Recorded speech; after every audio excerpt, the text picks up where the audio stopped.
እኔ ካንቺ ብለይ እኔ ባንተ ካንተ ብለይ ከቅዱስ ገብርኤል እንዲህ አድርገኝ ቅዱስ ሚካኤል እንዲህ ይሄ ከቤተክርስቲያን ስርዓት ውጪ ነው። እጮኝነት እንግዲህ ቤተክርስቲያናችን ከጋብቻ የሚቀድም ለጋብቻ የሚደርስ ተስፋ ይባላል። የመጀመሪያው የግንኙነት ደረጃ የሚባለው አፍላ ፍቅር የሚባለው የፍፍ የሚባባሉበት አይነት ይሄ ሃኒሙን ስቴጅ የሚባለው ነው። እጮኛ ለመሆን መሟላት የሚገባቸው ነገሮች አሉ። ከሃይማኖት ስርዓት አንፃር የቤተክርስቲያን ስርዓት ምን ይላል? ያንን ነገር የሚማሩበት ራሳቸውን የሚያዘጋጁበት ወቅት ማለት ነው። ቀድሞ አንድ ብቻ ይደውል ከነበረ አሁን ግን እኔ ብቻ ነው ወይ የምደውለው ብሎ የራሱንም ጭምር ደግሞ ጥያቄ የሚያነሳበት መጨረሻ ጋብቻው ሲፈጸም ወድጄ ፈቅጄ ተቀብያታለሁ ወድጄ ፈቅጄ ተቀብያለሁ የሚለውን ቃል ኪዳን ለመግባት መጀመሪያ መውደድ መፍቀድ ያለውን ነገር የሚፈትሹበት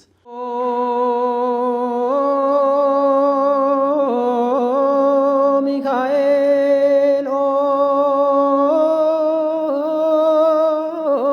ሚካኤል በስመ አብ ወወልድ ወመንፈስ ቅዱስ አሃዱ አምላክ። በመላው ዓለም የምትገኙ በዚህ የዩቲዩብ ቻናል የሚተላለፈውን የቤተክርስቲያን ትምህርት የምትከታተሉ እንዳላችሁበት ሀገር ሰዓት አቆጣጠር እንደምን ዋላችሁ፣ እንደምን አመሻችሁ፣ እንደምን አደራችሁ፣ እንደምን አረፈዳችሁ። በቸርነቱ የጠበቀን ለዚህ ዕለትና ለዚህ ሰዓት ያደረሰን አምላካችን ልዑል እግዚአብሔር ክብር ምስጋና ይድረሰው። እንደ እግዚአብሔር ፈቃድ በዚህ የዩቲዩብ ቻናል የቤተክርስቲያንን ትምህርቶች እየተማማርን ነው ያለነው። ባለፉት ጊዜያት በንስሐ ልጆች ጉባኤ ላይ የነበረ የ15 ዓመት ጉዞን በመሃል ላይ ያስገብተን እሱን እንድታዩት አድርገን ነበረ። ለዛሬ ከሱ በፊት የጀመርነውን በጋብቻ ኦርቶዶክሳዊ ጋብቻ ህይወት ላይ የተነሱ ጥያቄዎችን መሰረት በማድረግ ቤተክርስቲያን ያላትን ምላሽ የምንሰጥበትን መርሃ ግብር እንቀጥላለን። ከኔ ጋር መምህር ገብረ እግዚአብሔር ኪደ እንግዲህ በቤተክርስቲያን በጋብቻ ዙሪያ ሰፊ ስራ በመስራት ላይ ያለ ለኔ የመንፈስ ልጄ ለእናንተ ወንድማችሁ ትንሿ ቤተክርስቲያን የሚል የቅዱስ ዮሐንስ አፈወርቅን ትምህርት መሰረት ማድረግ ትልቅ ለቤተክርስቲያን የጋብቻ ህይወት መሰረት የሆነ መጽሐፍ ያዘጋጀ በአሁኑም ሰዓት ደግሞ በመንበረ ፓትርያርክ ቅድስተ ቅዱሳን ድንግል ማርያም ገዳም ህንፃ ላይ ከጋብቻ በፊት ባለ ህይወትና በጋብቻ ህይወት ዙሪያ ስልጠና በመስጠት ላይ ያለ መምህር ገብረ እግዚአብሔር ከኔ ጋር አለ። ከእርሱ ጋር በመሆን ከዚህ በፊት ለቀረቡ ጥያቄዎች ምላሽ እንሰጣለን። ባለፉት የተነሱ ጥያቄዎችን መሰረት አድርገን ተማምረናል።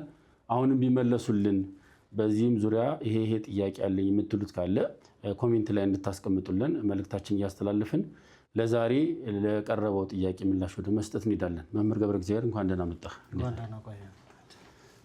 እሺ ምንድናቸው እንግዲህ ለዛሬ የምናነሳቸው የሚነሳ ጥያቄ የቀረበ ካለ እሱን እንመልከተው።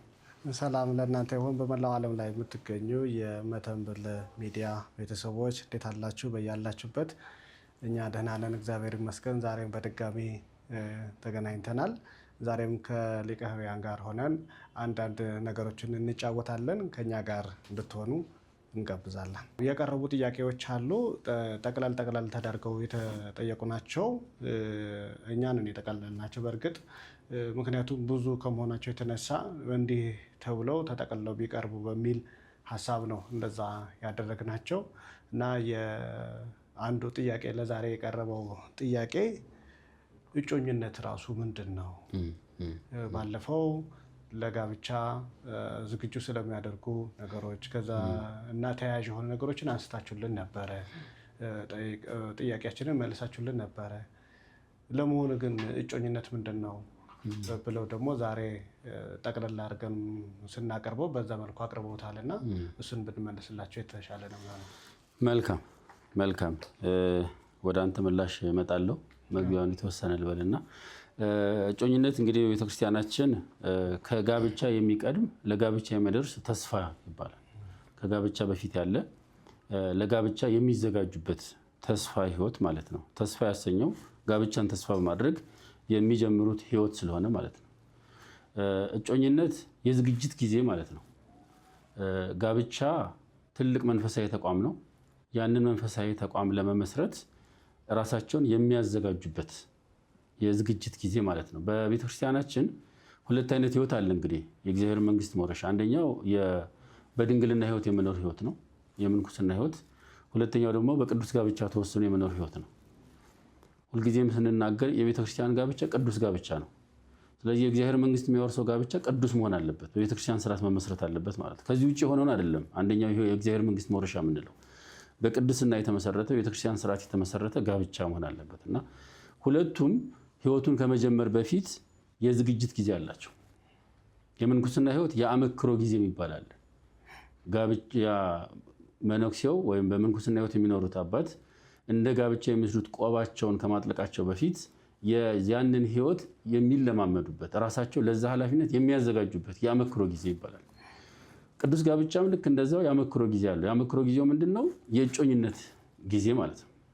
የእጮኝነት ጊዜ ተጋቢዎች ራሳቸውን ለጋብቻ ህይወት የሚያዘጋጁበት፣ በስጋይም በመንፈሳዊም ህይወት ራሳቸውን ብቁ የሚያደርጉበት፣ የእግዚአብሔርን ፈቃድ የሚጠይቁበት፣ እርስ በርስ ሐሳብ ለሐሳብ ዓላማ ለዓላማ ፍላጎት ለፍላጎት የሚገነዛዘቡበት፣ አብሮ የሚያጸናን ነገር ይበዛል ወይስ የማያጸናን ነገር ነው የሚበዛው የሚለው። ሰው በሁሉም ነገር ፍጹም አንድ አይሆንም። ፍጹም ሊሆን አይችልም። በሁሉም ነገር አንድ ሊሆን አይችልም። በጋብቻ ህይወት ውስጥ የሚያስፈልገው በብዙ ነገሮቻቸው እንዲግባቡ ይፈልጋል። በብዙ ነገሮቻቸው እንዲስማሙ ያስፈልጋል። ስለዚህ ብዙ ነገራችን የሚያስማማን ነው ወይ የሚለውን ነገር የሚያዩበት ማለት ነው። ብዙ ነገሮች የሚያስማማቸው ሆኖ ጥቂት ነገር የማያስማማቸው ከሆነ ያ ብዙ ነገር ጥቂቱን ይሸፍነዋል።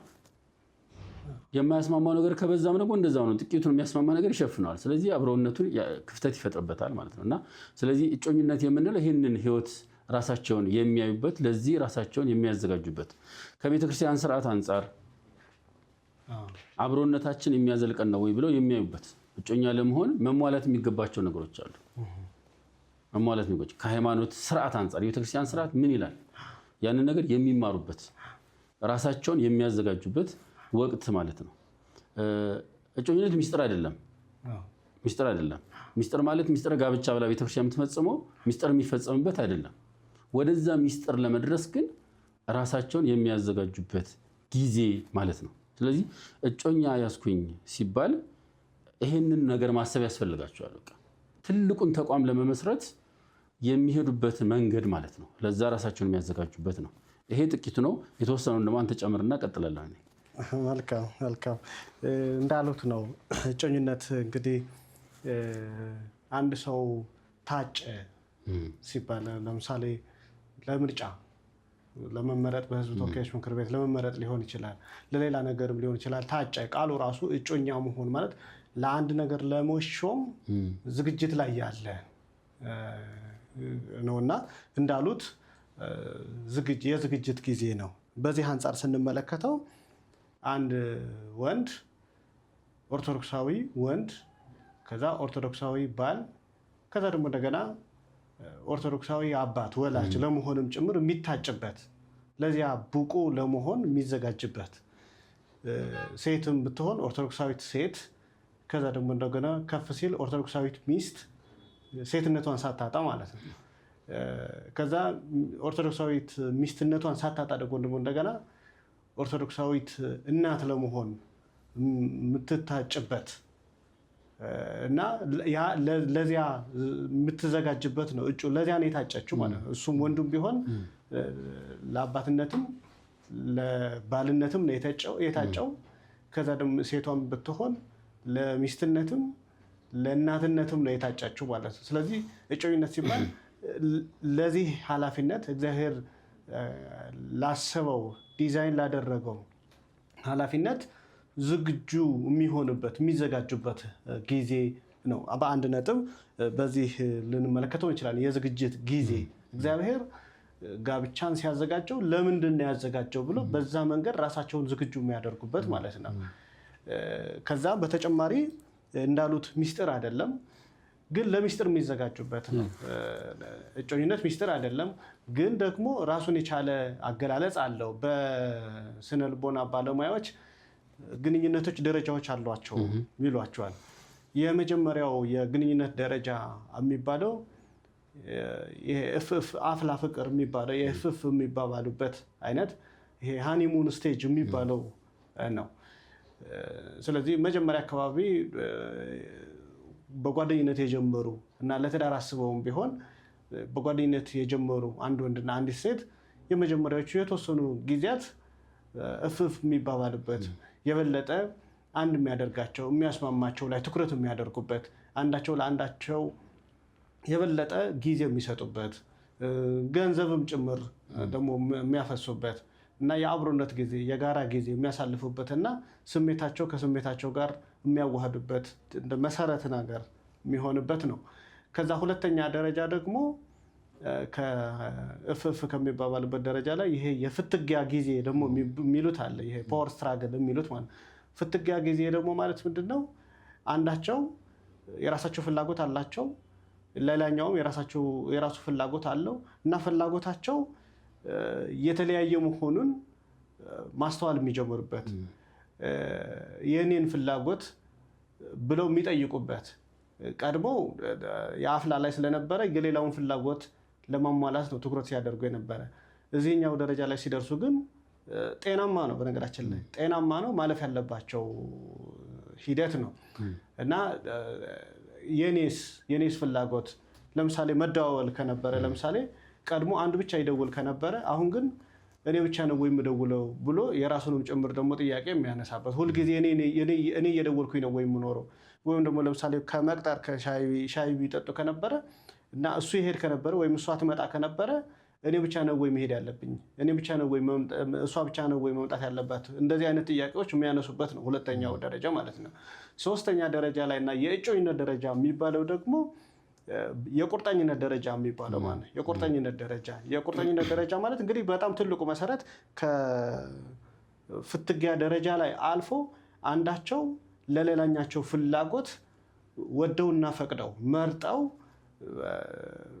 ለማሟላት የሚታትሩበት ቁርጠኛ የሚሆኑበት ማለት ነው። ይሄ ቁርጠኝነት ነው እንግዲህ መሰረት የሚሆነው በኋላ ወደ አራተኛ እና አምስተኛ ደረጃ ላይ የሚባለው በተለይ ለሚስጥር የጋብቻ ደረጃ የሚባለው ለዛ መሰረት የሚሆነው ማለት ነው። ደስታቸውን የሚያገኙት በዛ ነው። አንዱ ለሌላው በሚያደርገው ነገር ይደሰታል።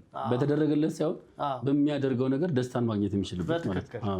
በትክክል ካልሆነ ለራሱ እንዲደረግለት ብቻ የሚጠይቅ ከሆነ የፍትጊያ ደረጃ ላይ ያቆማል እና ፍትጊያ ደረጃ ላይ ይሄ የቁርጠኝነት ደረጃ ላይ ወደ ቁርጠኝነት ደረጃ ላይ ሲያልፍ በመሃላቸው ላይ ቅራኔ ሲፈጠር የቅራኔውን የሚይዙበት የራሳቸው የሆነ መንገድም ጭምር የሚያዳብሩበት ነው። ይሄ በትንሹ የሚለማመዱበት በዋናነት ትዳር ውስጥ እነዚህ ሰዎች ቅራኔን መያዝ ይችላሉ አይችሉም፣ መግባባት ይችላሉ አይችሉም ጭምር የሚለማመዱበት ትንሽዬ ቅድመ ነው ማለት ነው እና ራሱን የቻለ ሚስጥር አይደለም ቅድም እንዳለው፣ ግን ለሚስጥር ለዚህኛው ነገር የሚዘጋጁበት ነው ማለት ነው። ከዛ ንጽህናቸው የሚፈተንበት ጊዜና ንጽህናን ከመጠበቅ ጋር የሚታገሉበት የክርስቶስ ከመሆንና ካለመሆን እግዚአብሔር መታመንን ራሱ የሚለማመዱበት በትክክል እንደዛ የሚያደርጉበትና የዝግጅት የሆነ ጊዜ ነው። በጣም ቆንጆ። ስለዚህ ጮኝነት ስንል ለቀረበልን ጥያቄ መሰረታዊ ነገሮች እነዚህ ናቸው እና ራሳቸውን ከምንም በላይ ለትልቅ ክብር የሚያዘጋጁበት ወቅት ማለት ነው እና በዛ ውስጥ ለሕገ እግዚአብሔር መታመን አለ። አንዱ መታመን ምንድነው? በጋብቻ ውስጥ የሚፈጸሙትና በጮኝነት ጊዜ መሆን ያለባቸውን ነገሮች ለይቶ ራስን መግዛት መቻል። ጋብቻ ጮኝነት ሚስጥር አይደለም ብለናል። ስለዚህ ጋብቻ አይደለም ማለት ነው። ለጋብቻ የሚያደርስ ተስፋ ነው። ስለዚህ ጋብቻ ውስጥ የሚፈጸሙ ነገሮች እዚህ ውስጥ አይፈጸሙ። ጋብቻ ላይ ብቻ መፈጸም የሚገባቸው አንዱ በጮኝነት ጊዜ ራሳቸውን መጠበቅ የሚገባቸው ይህን ነው። የእግዚአብሔርን ሕግ ማክበር፣ ለእግዚአብሔር ሕግ መታመን፣ በሁለቱም ህይወታቸው ራሳቸውን ለትልቁ ተቋም ማዘጋጀት፣ በስጋይም በመንፈሳዊ ህይወታቸውም ራሳቸውን እያዘጋጁ የሚሄዱበት፣ በጸሎት እግዚአብሔር የሚጠይቁበት፣ መሰረታዊ የሆነ ራሳቸውን የሚያዳምጡበት ጊዜ ማለት ነው። በደንብ አድርገው ራሳቸውን የሚያዳምጡበት ቅድም እንዳነሳ ነው። አንደኛው ለአንዱ በማድረግ ውስጥ ደስታን ማግኘትን፣ ትዳር ይህን ይፈልጋል። ነገ የሚመሰርቱት ጋብቻ ይህን ይፈልጋል። አንደኛው ለሌላ በመኖር ውስጥ መደሰትን መቻል ማለት ነው። ለሱ በሚደረግለት ሳይሆን ለሌላው በማድረግ ውስጥ ደስታን ማግኘት። ሁለቱም ይህን ማምጣት የሚችሉበትን ራሳቸውን በትክክል ይሄ አለኝ የሚለውን ነገር የሚፈትሹበት የሚያዩበት ማለት ነው። ጮኝነት ሊቋረጥ ይችላል። ስለዚህ ጋብቻ ስላልሆነ በጮኝነት ጊዜ ተገቢ ያልሆኑ የሚያደርጓቸው ሰዎች አሉ። አንዳንዶች አሁን ቤተክርስቲያን ሄደው ቃል ኪዳን መጋባት የሆነ በር ይዘው እኔ ካንቺ ብለይ እኔ ካንተ ብለይ ከቅዱስ ገብርኤል እንዲህ አድርገኝ ቅዱስ ሚካኤል እንዲህ ይሄ ከቤተክርስቲያን ስርዓት ውጭ ነው። መማማልም የለባቸውም። እጮኝነት ራሳቸውን የሚያዳምጡበት በምክረ ካህን ራሳቸውን የሚመሩበት ለንስሐ አባታቸው ራሳቸውን አሳውቀው በጸሎት የሚታገዙበት ትልቁን ተቋም ለመመስረት ራሳቸውን የሚያዘጋጁበት ወቅት ማለት ነው በቤተክርስቲያናችን ነው። እንደውም ብፁዕ ወቅዱስ አቡነ ሽኖዳም አንድ ጊዜ ምን ብለው ነበረ? አንድን ጋብቻ ከማፍረስ 1000 እጮኝነቶችን ማፍረስ ይቀላል። ምክንያቱም ጋብቻ ምስጢር ሲሆን እጮኝነት ደግሞ ምስጢር አይደለም፣ ወይም ትዳር አይደለም፣ ኪዳን አይደለም። ኪዳን ተገባብተን እንግዲህ መከነች ሰነፈች ብዬ ላልተዋት መከነ ሰነፈ ብዬ ላልተወው እንግዲህ ለብዙ ነገር ሊጠቀስ የሚችል ማለት ነው። በምግባር ሊመክን ይችላል አንድ ሰው፣ በሃይማኖቱም እንኳን ቢሆን እንዲታገሱት እንደዛ ብዬ በአንድ ጊዜ ላልቆርጥ ተብሎ የሚገባበት ነው። ያኛው ግን እንደዚህ አይነት ኪዳን አይደለም፣ እንደዚህ በየግልም የሚደረግ አይደለም። ኪዳን በቤተክርስቲያን የሚደረግ ነው። ቤተክርስቲያን ናት ከሰባቱ ምስጢራተ ቤተክርስቲያን አንዱ ስለሆነ ያንን ማድረግ የምትችለው ደግሞ ቤተክርስቲያን ናት። እጮኝነት ግን በቤተክርስቲያን ተኪዶ ምስጢር የሚፈጸምለትና ቤተክርስቲያን የምታከናውነው ነገር አይደለም። ስለዚህ ሰዎቹ በግላቸው እርስ በርሳቸው ቃል ስለተገባቡ ስለተማማሉ፣ አንዳንዶቹ እኮ በምንሰማቸው ነገሮችም አሉ። በእጮኝነት ጊዜ በልጅነታችን ጊዜ ወላጆቼ ለአንዲት ሴት አጭተውኛል፣ ሴቷን ብትሆን ለአንድ ወንድ አጭተውኛል፣ እሱን ማፍረስ ሕገ እግዚአብሔርን ማፍረስ ይሆናል ወይ ብሎም የሚጠይቁ ከአንዳንድ ማህበረሰብ አካባቢ የሀገራችን ክፍል ላይ የሚመጡ ወንድም እህቶችም የሚጠይቁን ጥያቄ ያለን። ስለዚህ በደንብ መሰመር ያለበት ጋብቻ ሚስጥር ነው። እጮኝነት ግን ሚስጥር አይደለም። ሚስጥር ካልሆነ ደግሞ ለወደፊቱ አብረን ልንሄድ ከምንችለው ሰው ጋር ተቀራራቢ ሆነን እግዚአብሔርን ማስደሰት የምንችል በአንድነት ብንኖር እግዚአብሔርን አስደስተን እግዚአብሔርን ደስ አሰኝተን ርስቱን መንግስቱን መውረስ ከምንችለው ሰው ጋር ነው እንጂ ልንሄድ የምንችለው በቃ እነ እከሌ ስለመረጡልን ወይም በልጅነታችን ስለታጨን የሚደረግ ነገር አይደለም እና ሊፈርስ የሚችል ነገር ነው። በደንብ ሊታይ ሊጠና የሚገባው ነገር ነው። ብዙ አደጋ አለው ከወደፊቱ እና ያንን አደጋ በቀላሉ ሁለታችንም በአግባቡ ልንይዘው እንችላለን ወይ የሚለውን ነገር የሚያዩበት ነው እንጂ እንደው ዝም ብሎ በቀላል ምሳሌ አድርገን እንመስለው። በቀላል ምሳሌ ስንመስለው አንድ ሰው መኪና ከመንዳቱ በፊት መንጃ ፈቃድን ነው የሚያወጣው። መንጃ ፈቃድን ያወጣል። መንጃ ፈቃድ አውጥቶ ይዘጋጃል ማለት ነው። ከዛ በኋላ መኪና ሊገዛም ላይገዛም እኮ ይችላል፣ ግን ይዘጋጃል ማለት ነው። ስለዚህ እነዚህ ሰዎች የትዳሩን መኪና ከመንዳታቸው በፊት መንዳት የሚችሉበትን እውቀት፣ መንዳት የሚችሉበትን ችሎታ፣ መንዳት የሚችሉበትን ልምድ የሚያዳብሩበት ጊዜ ነው እንጂ እንደው ዝም ብሎ መኪና ስላዩ ብቻ ሄደው መሪው ላይ ተቀምጠው መምራት የሚችሉበት አይደለም። በጣም ብዙ አደጋ፣ ለራስም አደጋ ነው፣ ለተሳፋሪውም አደጋ ነው፣ ለቀሪውም አደጋ ነው። ለዙሪያው ላይ ላሉ ሰዎች፣ ለቤተሰብም ለጓደኛም በጣም በጣም ከባድ አደጋ ነው። ለቤተክርስቲያንም ራሱን የቻለ ኪሳራ ነው እና ለዚህ ሁሉ ጊዜ ማነው ዝግጅት የሚያስፈልግበት፣ ራሳቸውን የሚያዩበት፣ ሌላኛውን ጭምር የሚያዩበት። እንግዲህ በእጮኝነት ጊዜ የሚታዩ ብዙ ነገሮች አሉ። መጀመሪያ ራሳቸውን የሚያዩበት ነው። ምንድን ነኝ እኔ ማን ነኝ የሚሉበት፣ ድካማቸውን፣ ጥንካሬያቸውን፣ ከቤተክርስቲያን ጋር ያላቸውን ግንኙነት። መጀመሪያ እኮ አንድ ሰው ሌላ ሰው ጋር ከማጨቱ በፊት እኮ ከክርስቶስ ጋር እኮ መታጨት አለበት። የክርስቶስ እጮኛ እኮ መሆን አለበት እና የክርስቶስ እጮኛ ሳይሆኑ ሰው የሚያጩዋል። ከዛ እነሱን እና መጀመሪያ ራሳቸውን ማጨት ነው ያለባቸው ለክርስቶስ። ከዛ በኋላ የክርስቶስ ከሆነው ጋር ደግሞ እንደገና አብረው ለመሄድ የሚዘጋጁበት ነው እንጂ እንደው ዝም ብሎ የሚሄዱበት አይደለም። ስለዚህ ራሳቸውን የሚያዩበት፣ ጓደኛቸውን የሚያዩበት፣ ከዛ ደግሞ እንደገና አብረው ደግሞ ሁለቱም ደግሞ ከክርስቶስ ጋር አብረው መሄድ፣ በግላቸው ብቻ ሳይሆን አብረው ደግሞ እንደገና ከክርስቶስ ጋር መስራት የሚችሉበት መሆናቸውን አለመሆናቸውን የሚያዩበት የሚዘጋጁበት ነው እንጂ እንደው ዝም ብሎ ድንገት ፍቅር ያዘኝ ተብሎ በመሰረቱ ፍቅር አይዝም። ፍቅር አራት አይነት ፍቅር አለ መጽሐፍ ቅዱስ ላይ እንግዲህ የተገለጸው ማለት ነው። ያቺ የመጀመሪያ የወንድና የሴት ፍቅር ኤሮስ ተብላ የምትገለጸው መጽሐፍ ቅዱስ ላይ እንደ ብልጭታ ናት። ልክ በመኪና ቅድም ስናነሳው እንደነበረ ስንገልጸው ሞተር ማንሻ ናት። ግን አንድ ሰው እየነዳ በየቦታው ሞተር አያስነሳም። አንድ የተነስቷል መሄድ ነው የሚሆነው። እና ያቺ የመጀመሪያ በወንድና በሴት መካከል ያለችውን ብልጭ የምትለዋ ነገር ያቺ ኤሮስ ተብላ ነው የምትገለጸው። ግን ኤሮስ ለጋብቻ ብቁ አያደርግም። በቃ ወንድ መሆን ለጋብቻ ብቁ አያደርግም ነው። ሴት መሆንም ለጋብቻ ብቁ አያደርግም። ጾታው አይደለም ለጋብቻ ብቁ የሚያደርገው እና ከጾታቸው ባለፈ ራሱ ትዳሩ ለሚፈልገው ኃላፊነት፣ ለሚፈልገው ተጋድሎ፣ ለሚፈልገው የጽድቅ ሂደት ራሳቸውን የሚያዘጋጁበት ራሳቸውን የሚሰሩበት ጊዜ ነው የእጮኝነት እና በቀላሉ የሚታይ ነገር አይደለም። ትክክል። ቅድምም እንደተነሳው እንግዲህ በጋብቻ መጨረሻ ጋብቻው ሲፈጸም ወድጄ ፈቅጄ ተቀብያታለሁ፣ ወድጄ ፈቅጄ ተቀብያለሁ የሚለውን ቃል ኪዳን ለመግባት መጀመሪያ መውደድ መፍቀድ ያለውን ነገር የሚፈትሹበት መሰረታዊ ነገር ማለት ነው። እንደው ይሄ ቃል የሚሰጥ ወደውልኝ ፈቅደውልኝ ተቀብያለሁ አይባልም አይደለ? ወደውልኝ ፈቅደውልኝ ተቀብያታለሁ አይባልም።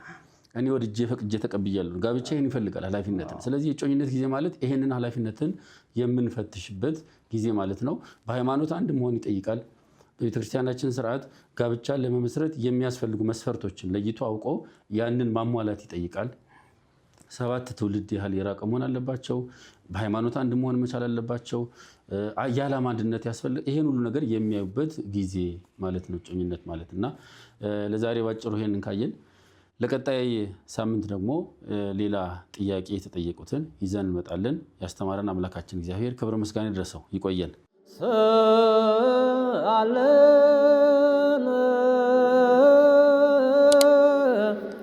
ቅዱስ ሚካኤል ቅድመ መንበሮ